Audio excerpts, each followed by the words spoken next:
நீ தயிர் சாதம் தான் செய்ய போகிறேன். இது உர ஊற்றி வச்ச வீட்லேயே நல்லா கெட்டியாக இருக்குது பாருங்கள் தயிர்.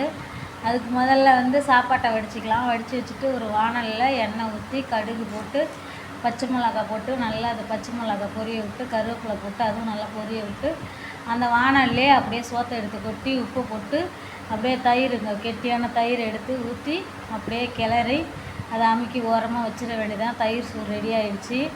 அதுக்கு தயிர் சோறுக்கு எப்பயுமே வந்து உருளைக்கிழங்கு வறுவல் தான் நல்லாயிருக்கும். அதுக்கு வாணல் எடுத்து எண்ணெய் ஊற்றி கடுகு போட்டு கருவேப்பிலை போட்டு உருளைக்கிழங்கு அரிஞ்சு வச்ச உருளைக்கிழங்கை கொட்டி உப்பு போட்டு அதை எண்ணெயில் ஒரு 2 நிமிஷம் வதங்க விட்டு அதுக்கப்புறம் தேவையான அளவு தண்ணி ஊற்றி அதுக்கப்புறம் மிளகாத்தூள் போட்டு அதை கொஞ்சம் நேரம் மூடி வச்சா உருளைக்கிழங்கு பொரியலும் ரெடி ஆகிடும். அதுக்கப்புறம் தட்டில் சாப்பாட்டை போட்டு உருளைக்கிழங்கு பொரியலை வச்சு சாப்பிட்டா அப்படி இருக்கும்.